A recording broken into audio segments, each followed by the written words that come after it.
আল্লাহর বান্দারা দুনিয়ার জিন্দেগিতে আল্লাহ তাআলার হুকুম বাস্তবায়ন করে।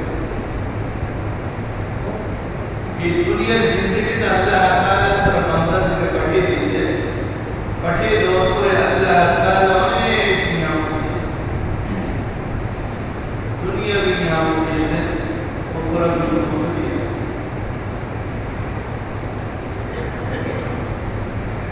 আল্লাহর বান্দারা আল্লাহ তাআলা তার প্রিয় বান্দাদেরকে তার শরীরে যত অঙ্গ প্রত্যঙ্গ আছে প্রত্যেক অঙ্গ প্রত্যঙ্গকে আল্লাহ তাআলা এই মানুষের শরীরে যখন কোনো রোগ ব্যাধি আশা করে, রোগে আক্রান্ত হয়ে যায়, তখন এই রোগকে দূর করার জন্য অভিজ্ঞ ডাক্তারের কাছে যায়। অভিজ্ঞ ডাক্তারের কাছে গিয়ে সেই রোগ সম্পর্কে বর্ণনা করেন, ডাক্তার প্রেসক্রিপশন করে দেন, ঔষধ লিখে দেন। রোগী ডাক্তারের পরামর্শ অনুযায়ী যেভাবে চলতে বলছে, ঔষধ যেভাবে সেবন করতে বলছে, আল্লাহর বান্দা যদি ওইভাবে ঔষধ সেবন করে, ডাক্তারের পরামর্শ যদি মেনে চলে, আল্লাহ চাইলে সে সুস্থ হয়ে যাবে। যদি ডাক্তারের পরামর্শ মেনে না চলে, ঔষধ যদি নিয়মিত না খায়, তাহলে তার রোগ ভালো না হওয়ার আশঙ্কা। বাকি আল্লাহ তাআলা রোগ দিয়েছেন, আল্লাহ তাআলা সারিয়ে দিবেন, সুস্থ দিবেন। কিন্তু সুন্দর তরিকা হলো অভিজ্ঞ ডাক্তারের পরামর্শ নিয়ে ঔষধ সেবন করা। যে ডাক্তারের পরামর্শ যদি গ্রহণ না করে, ডাক্তারের পরামর্শ অনুযায়ী ঔষধ যদি সেবন না করে, তাহলে রোগ ভালো হওয়ার আশা করা যায়। তদ্রূপ এই মানব জাতির দেহে, তাদের দিলে কিছু রোগ আছে। তার শরীরে যেমন বিভিন্ন প্রকার রোগ আছে, বিভিন্ন রোগের ঔষধ কি করেছে নির্ধারণ করা হয়েছে। ঠিক দিলের যে রোগগুলো আছে, এই রোগগুলোকে দূর করার জন্য একজন অভিজ্ঞ ব্যক্তিত্ব নিকট যাওয়া,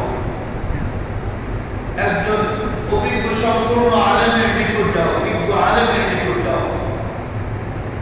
নিজের সমস্যাগুলোকে তার ওনার কাছে খুলে বলা, আপনি যে পরামর্শ দেবেন সেই পরামর্শ অনুযায়ী চলতে হবে। এবং আল্লাহ তাআলা কিছু দিক নির্দেশনা দিয়েছেন কোরআনে কারিমে। আল্লাহ রাসূল সাল্লাল্লাহু আলাইহি ওয়াসাল্লামকে এরকম রোগের কিছু ঔষধ দিয়েছেন। আল্লাহর বান্দা যদি সেই নিয়মগুলো মেনে চলে, তাহলে দিলের রোগ দূর হবে। দিলের রোগ যদি দূর না হয়, শারীরিক রোগ ভালো না হলে যেমন তার মৌত একবারে নিকটবর্তী, রোগ যখন ভালো হয় না, তখন ভয় লাগে, মনে হয় মৌত কাছে এসেছে। দিলের রোগ যদি ভালো না হয়, সমস্ত নেক আমলগুলো ধ্বংস হয়ে ওই জাহান্নামের নিকটবর্তী হয়ে যায়। এই জন্য শারীরিক রোগ, শারীরিক সুস্থতার জন্য যেমন অভিজ্ঞ ডাক্তারের পরামর্শ অনুযায়ী চলা দরকার, ঠিক দিলের রোগ যেগুলো আছে, এই রোগ থেকে নিজেকে বাঁচার জন্য অভিজ্ঞ আলেমের কাছে যাওয়া দরকার এবং কোরআন হাদিসের শরণাপন্ন হওয়ার দরকার যে আল্লাহ তাআলা এই বিষয়ে কি দিক নির্দেশনা দিয়েছেন। দিলের রোগগুলোর মধ্যে থেকে একটা রোগ হলো হাসাদ। হাসাদ এটা এমন একটা রোগ যে রোগ মানুষকে ধ্বংস করিয়েছে।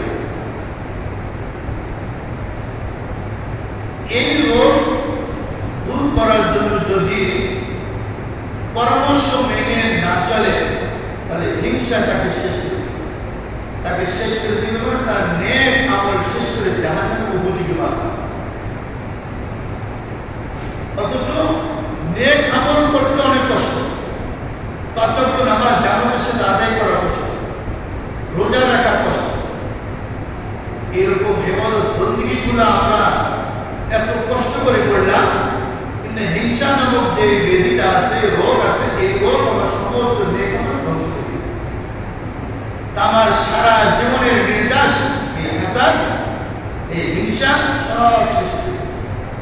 যখন আমার আমল আমার নেক আমল শূন্য হবে,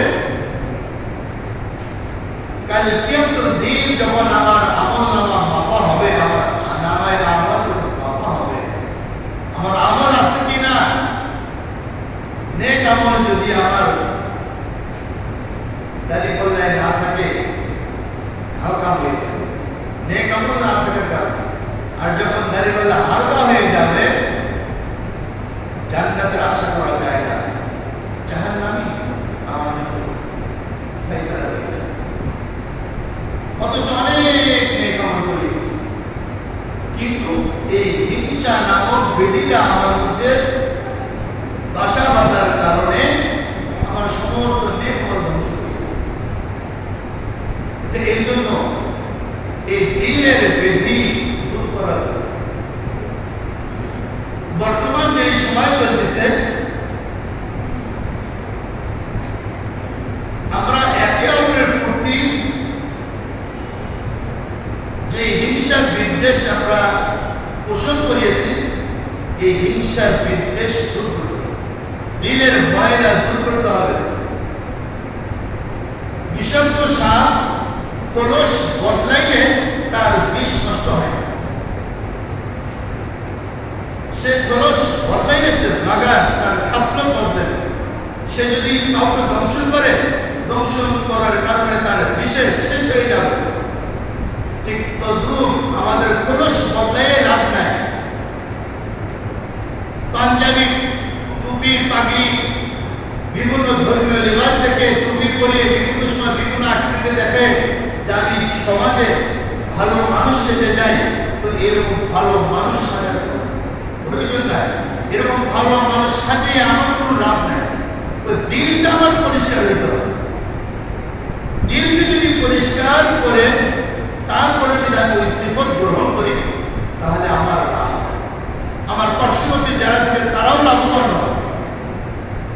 কারণ তখন আমি চিন্তা করব, আমার যেরকম প্রয়োজন আমার ভাইয়েরও প্রয়োজন থাকবে, আমার যেরকম কষ্ট লাগে আমার ভাইয়েরও কষ্ট লাগে।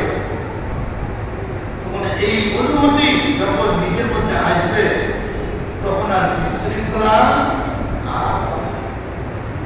পরিবারের মধ্যে অশান্তি আসবে না, প্রতিষ্ঠানের মধ্যে অশান্তি আসবে না, গ্রামে অশান্তি আসবে না, শহরে অশান্তি আসবে না, দেশেও অশান্তি।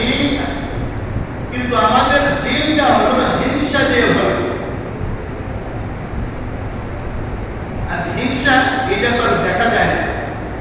মানুষের শরীরে বাহ্যিক যে রোগগুলো তৈরি হয় এগুলো দেখা যায়। জ্বর আসলে দেখা যায়, হাত পাওয়ার উপরে বা বেঁধে দেখা যায়। শরীরে বিভিন্ন প্রকারের ফোসকা উঠলে, ঘোরা উঠলে বোঝা যায়, হাত ভেঙে গেলে বোঝা যায়, পা ভেঙে গেলে বোঝা যায় রোগ হয়েছে। আর কিছু রোগ আছে, হার্টের রোগ, ডায়াবেটিসের রোগ, বিভিন্ন রোগ, বিভিন্ন যন্ত্রপাতি দিয়ে ডাক্তার অনুমান করে। দিলের রোগ তো বোঝা কিনা সম্ভব? দিলের যার যার দিলের রোগ শেষে বলি, আমার দিলে কি আছে এটা আমি জানি, আর আমার আল্লাহ। এছাড়া বাইরে অন্য কেউ জানবে না, যদি আমি প্রকাশ না। শরীরের রোগ পালাই বোঝা যায়, কিন্তু দিলের রোগ বোঝা মুশকিল। এই জন্য দিলের রোগ নিজের থেকেই দূর করতে হবে। এই হিংসা নামক এই মহাব্যাধি যদি আমরা দিল থেকে বিতাড়িত করতে পারি, দূর করতে পারি, তখন